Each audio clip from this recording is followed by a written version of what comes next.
So hey guys, welcome to Silverstone Grand Prix. एंड आज हम सिल्वरस्टोन ग्रांड प्री को समझते हैं। तो जैसे ही क्रिकेट में लॉर्ड्स का स्टेडियम इतना आइकॉनिक होता है जो इंग्लैंड में है, वैसे ही पूरे फार्मूला वन के करियर में सिल्वरस्टोन का जो सर्किट है उसका भी वही इम्पोर्टेंस है। एंड ये सिल्वरस्टोन लॉर्ड्स जितना ही एकदम आइकॉनिक सर्किट है।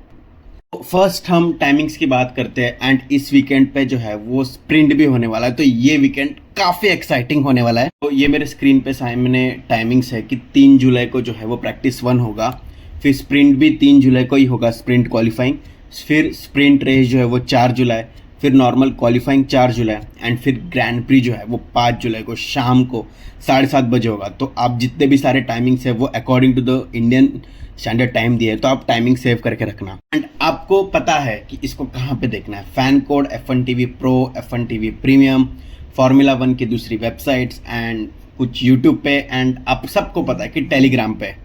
मैं सोच रहा हूँ कि जो फ्री फार्मूला वन की वेबसाइट्स है जो इलीगल है उनके ऊपर इन्वेस्टिगेट करना एंड आपको बताना कि कैसी वेबसाइट्स है वो, एंड क्या आपको देखना चाहिए कि नहीं, एंड क्या खतरा हो सकता है। एंड आप ये मेरे सामने देख सकते हैं, एकदम आइकॉनिक वी शेप में सर्किट है। तो अब हम जो है वो टेक्निकल डिटेल्स के ऊपर बात करते हैं। तो ये जो सर्किट का नाम है वो सिल्वरस्टोन सर्किट है, एंड इसको ब्रिटिश ग्रैंड प्री भी बोलते हैं। एंड ये कंट्री आपको सबको पता ही होगा कि यूनाइटेड किंगडम में है, एंड इसका जो लोकेशन है वो सिल्वरस्टोन में है। एंड सबसे पहली जो फार्मूला वन की रेस हुई थी वो इसी सर्किट में हुई थी 1950 में। एंड ये जो सर्किट है वो 1948 में ओपन हुआ है। एंड ये एक टाइप का परमानेंट रेस सर्किट है। एंड ये जो सर्किट है वो क्लॉकवाइज जो है वो घूमता है। नेक्स्ट और डिटेल्स की बात करते हैं। तो जो सर्किट का लेंथ है वो 5.891 किलोमीटर है। रेस का डिस्टेंस जो है वो 306.198 किलोमीटर होगा। रेस की लैप्स 52 होगी। टोटल नंबर ऑफ कॉर्नर्स 18 होंगे, 10 लेफ्ट, 8 राइट, फिर DRS जोन होंगे जो तो हटा गए। फिर लॉन्गेस्ट स्ट्रेट जो होगा वो हैंगर स्ट्रेट होगा। एलिवेशन इसमें ज़्यादा नहीं होगी, यहाँ पे प्योर स्पीड होगी जो 330 to 340 किलोमीटर पर आवर तक जा सकती है। एंड एवरेज स्पीड जो है वो 250 किलोमीटर पर आवर होगी। कुछ रिकॉर्ड्स की बात करते हैं। Most driver wins by Sir Lewis Hamilton, and second जो है वो एलियन प्रोस्ट है। फिर मोस्ट पोल पोजीशन जो है वो सर लुइस हैमिल्टन है, and second most pole position जो है Max Verstappen, Fernando Alonso and जितने भी सारे हैं। मोस्ट पोडियम फिनिश जो है वो भी लुइस हैमिल्टन है। फास्टेस्ट ऑफिशियल रेस लैप है वो मैक्स वर्स्टैपन का है। फास्टेस्ट ऑफिशियल क्वालिफाइंग लैप जो है वो लुइस हैमिल्टन सर का है। And second most constructor wins जो है वो, तो मोस्ट कंस्ट्रक्टर विंस जो है वो फरारी के हैं, एंड सेकंड मोस्ट जो है वो मैक्लारन के हैं, एंड थर्ड मोस्ट जो है वो विलियम्स के हैं एंड मर्सिडीज के हैं। बाकी आप दूसरे रिकॉर्ड्स देख सकते हैं। तो ये जो ब्रिटिश ग्रैंड प्री है ये कुछ ड्राइवर्स का जो है वो होम ग्राउंड है, जैसे लैंडो नॉरिस का, लुइस हैमिल्टन सर का, जॉर्ज रसेल का, ओलिवर बियरमैन का, अर्विन लिंडब्लैड का जो है ये एक होम ग्राउंड है। तो जो यहाँ पे जीतना होता है वो एक अलग टाइप का ही होता है। जैसे आप क्रिकेट देखते आ रहे हो तो जैसे लॉर्ड्स में जीतना या एक अलग टाइप का एक प्रेस्टीज होता है, वो मतलब वो जो खेलते हैं उसको ही पता है। कुछ टीम्स की जो होम कंट्री है वो मैक्लारन की है, मर्सिडीज की है, एस्टन मार्टिन की है, विलियम्स की है, रेसिंग बुल जो है जो इटालियन लाइसेंस पे है बट ब्रिटिश बेस है, फिर हैस की है जो US American teams but UK operations जो है। तो इतने सारे टीम्स एंड इतने सारे ड्राइवर्स की जो है ये होम कंट्री है, तो बहुत सारे स्टेक्स है वो होने वाले हैं इस रेस में। अगर आपने पिछले साल का फार्मूला वन 2025 नहीं देखा है तो भाई हैवी बारिश हुई थी सिल्वरस्टोन में, एंड काफ़ी उथल पुथल हुई थी भाई। एंड मुझे ऐसा लगता है कि जो 2025 में जो है वो ऑफिशियल विनर जो है वो ऑस्कर पियास्ट्री होने चाहिए थे, बट लैंडो नॉरिस हो गए थोड़ा सा। क्योंकि आप रेस देखना, आप हाइलाइट्स देखना, 20 मिनट्स की हाइलाइट्स है, उसमें आपको क्लियरली दिख जाएगा कि कैसे क्या हुआ। एंड मैक्स वर्स्टैपन का भी पोडियम आना चाहिए था, and bad luck for him. बाकी लास्ट सीजन के विनर जो है वो लैंडो नॉरिस रहे थे। फिर एक्सपेक्टेड एयर टेम्परेचर जो है वो 23 डिग्री सेल्सियस होने वाला है, एंड एक्सपेक्टेड ट्रैक टेम्परेचर जो है वो 33 to 37 डिग्री होने वाला है। बट अभी जो यूरोप में हालात हो रहे हैं तो मुझे ऐसा लगता है कि एक्सपेक्टेड टेम्परेचर जो है वो 45, जो ट्रैक टेम्परेचर है वो 45 डिग्री तक भी जा सकता है। बट स्टिल अभी 3-4 दिन है, पता नहीं हीट वेव का क्या सीन है। अगर हीट वेव रहती है तो ये 45 डिग्री तक जा सकता है, इवन 55 तक भी जा सकता है in the worst situation. And उसके बाद फिर देखना पड़ेगा टीम्स क्या सोचती हैं। एंड अगर हीट वेव का जो बबल है वो ख़त्म हो जाता है तो मुझे ऐसा लगता है 33, 35, इवन 40 तक ही रहेगा। फिर ये कुछ टर्न्स है एंड उन टर्न्स के नाम है एंड कैसे टाइप के टर्न्स है एंड ये क्यों इंपॉर्टेंट है। एक छोटा सा वीडियो है, नॉट वीडियो, एक छोटा सा टेबल है, वो आप देख लेना। फिर नेक्स्ट हम बात करते हैं टायर कंपाउंड्स की। तो जो पिछले साल जो है वो C2 सबसे हार्ड था, C3 सबसे मीडियम था एंड C4 सबसे सॉफ्ट था। तो इस साल जो है एक्सपेक्टेड जो है वो C2 सबसे पिछले साल जैसा ही होगा।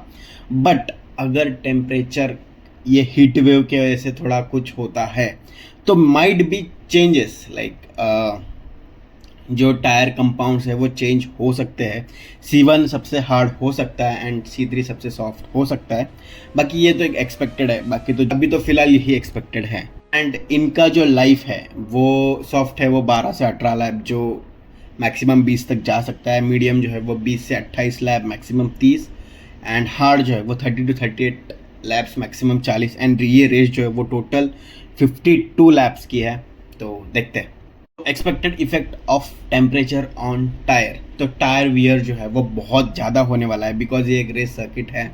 एंड हीट का पता नहीं यार, जो हीट होगा उसके ऊपर सब डिपेंड करता है। फिर थर्मल डिग्रेडेशन तो ऑब्वियसली हाई होगा ही, ओवर हीटिंग रिस्क का भी चांसेस है, ब्लिस्टरिंग का भी चांसेस है, ग्रेनिंग का इतना नहीं है, टायर वार्मअप्स भी है भाई, बहुत जल्दी चांसेस है। फिर टायर लाइफ थोड़ी डिपेंड करती है ऑन दैट डे का टेम्परेचर।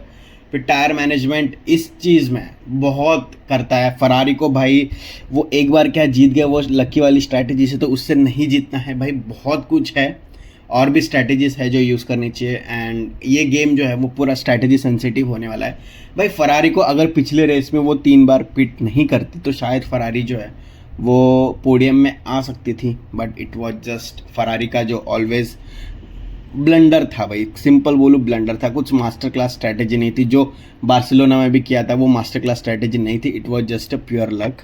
एक छोटा सा टेबल है जहाँ मैंने बताया है कि कॉर्नर्स कौन से है, फिर कॉर्नर्स का नाम क्या है, फिर मोस्ट अफेक्टेड टायर्स कौन सा है एंड कितना डिग्रेडेशन होगा। तो जिसका इंटरेस्ट है वो आराम से वीडियो को पॉज करके देख ले। फिर स्ट्रैटेजी जो है वो 1 स्टॉप स्ट्रैटेजी होगी या may be 2 stop in case of virtual safety car, इन ऐसे मोमेंट पे जहाँ पे टायर चेंजेस वाला थिंग या होने वाला है। तो जो प्राइमरी स्ट्रैटेजी है वो मीडियम से हार्ड जाएंगे। इसमें सॉफ्ट यूज़ करना इस सर्किट पे मुझे कोई सेंस नहीं बना था, अनटिल एंड अनलेस आपके पास प्रूफ है या आपको लगता है कि कोई 10-15वें लैप पे जो है वो पक्का ठुकेगा, तो ही आपको जो है वो सॉफ्ट की तरफ जाना चाहिए इन द स्टार्टिंग। फिर ऑल्टरनेट स्ट्रैटेजी हार्ड है, फिर मीडियम है, फिर सॉफ्ट, मीडियम एंड हार्ड जो 2 स्टॉप है वही, फिर मीडियम मीडियम हार्ड जो 2 स्टॉप है। एंड उसकी प्रोबेबिलिटी कितनी है वो भी मैंने रखी है। And intermediate slash wet tyres depend करता है on that day of the race. And फिर ओवरऑल टायर कंडीशंस में जो है वो फ्रंट लेफ्ट टायर को जो है वो सबसे ज़्यादा स्ट्रेस आने वाला है because majority of the turn जो है वो राइट होने वाले हैं। फिर टायर मैनेजमेंट भी इंपॉर्टेंस होगा as I said, and strategy भी है वो बहुत ज़्यादा मैटर करती है। फिर कुछ अपग्रेड मेड्स बाय टीम, तो जो मर्सिडीज़ है वो थोड़े से अपने विंग्स पे काम कर सकती है। फिर रेडबुल जो है वो थोड़ा अपने फ्लोर, साइड पोर्ट्स, इस पे जो है वो काम करने वाली है। एंड जो एक्सपेक्टेड है एंड जो कंफर्म नहीं है वो बस मैंने गूगल किया है, उसके ऊपर से आया है, तो आप वीडियो को देख लेना। एंड ड्यूरिंग द रेस जो है वो प्रॉपर आपको पता चलेगा कि क्या क्या अपग्रेड्स किए गए हैं। फिर मैकेनिकल एंड अदर स्ट्रेस, तो एरोडायनेमिक काफ़ी इंपॉर्टेंट रोल होने वाला है। अगर आपका डाउन फोर्स थोड़ा भी कम होता है इस सर्किट में तो भाई आप ख़त्म हो भाई। तो जो डाउन फोर्स सेटअप है वो बहुत मैटर करता है। फिर टायर्स का जो है वो भी बहुत मैटर करता है, सस्पेंशन सेटअप भी बहुत ज़्यादा मैटर करता है बिकॉज ये हाई स्पीड होने वाला है। एंड बैटरी एंड इंजन ये सब भी मैटर करता ही है। बाकी यहाँ पे विंड ज़्यादा खासी चलती है तो डाउन फोर्स का तो है वो पीक होने वाला है। पिछले साल भी जो है वो डाउन फोर्स मैनेज नहीं था अच्छे से एंड उसकी वजह से जो है वो मैक्स वर्स्टैपन भाई गोल गोल घूम रहे थे, आप हाईलाइट्स में देख लेना। तो इस साल भी वो बहुत मैटर करने वाला है। फिर ये कुछ जोन्स है, टर्न्स है जहाँ पे सबसे ज़्यादा बैटरी हार्वेस्ट होने वाली है। तो turn 3, turn 6, turn 15, turn 16, 17 and turn 4। And जो सेकंड नंबर पे है जहाँ पे सबसे ज़्यादा डिप्लॉयमेंट होने वाला है तो वो टर्न 14 से टर्न 15, फिर टर्न 18 से टर्न 1, फिर टर्न 5 से टर्न 6, ये सब जोन्स में होने वाला है। तो इसी जोन्स में जो है हमें मेजॉरिटी ऑफ द एक्सीडेंट्स होते हुए दिख सकते हैं या फिर ओवरटेक्स होते हुए दिख सकते हैं। फिर बात करते हैं मेरे प्रेडिक्शंस की। तो भाई मर्सिडीज मुझे लगता है कि इस बार भी मारेगी, but max Verstappen and sir Lewis Hamilton के ऊपर मुझे ज़रा लग रहा है। तो मर्सिडीज P1 डेफिनेटली लग रहा है, until and unless bad luck हो मर्सिडीज का, या फरारी के साथ जो है वो लग चले। मैक्स वर्स्टैपन तो पोडियम मारने वाले ही है, जितना मैं गारंटी के साथ कह सकता हूँ, बिकॉज लास्ट के 2 रेसेस में उनकी गाड़ी ने बहुत अच्छा किया है। तो रेडबुल का एक पोडियम है वो समझ लो, फिर मर्सिडीज का एक पोडियम है वो समझ लो, फिर थर्ड पोजीशन देखना है कि ऑस्कर मारेंगे या फरारी मारेंगी, जितना मुझे लगता है। बाकी चलो देखते हैं क्या होता है। बट मुझे ऐसा लगता है कि थर्ड पोजीशन पे जो है वो मैकलेरन के आने के चांसेस ज़्यादा है कंपेयर टू लुइस हैमिल्टन। ये फरारी ऐसे ही करते गई जैसे वो ऑस्ट्रिया में करती गई है, तो मैकलेरन भाई थर्ड आएगी जितना मुझे लगता है। एंड क्या पता दोनों मर्सिडीज फर्स्ट सेकंड आके फिर मैक्स वर्स्टैपन थर्ड आ जाए, या मैक्स वर्स्टैपन फर्स्ट आए। होप ऐसे आए तो और मज़ा आएगा इस पूरे चैंपियनशिप में। एंड भाई एक मर्सिडीज DNF हो जाए भाई, मज़ा ही आ जाएगा। देखते हैं क्या होता है। तो कुछ फैक्ट्स है, जैसे मैंने बताया कि 13 में 1950 को जो है वो सबसे पहले जो ग्रांड प्री है वो हुई थी, एंड जिसको जो है वो किंग जॉर्ज 6 जो है उसने अटेंड किया था, मतलब उन्होंने। एंड ये पहले शायद से रॉयल एयरफोर्स का जो है वो कुछ तो ट्रैक था, एंड इसको जो है सबसे पहले मटन ग्रांड प्री भी बोलते थे, बिकॉज यहाँ पे बहुत सारे शिप जो है वो आते थे। एंड फिर सर लुइस हैमिल्टन का 9 विक्ट्रीज एट सिल्वरस्टोन है।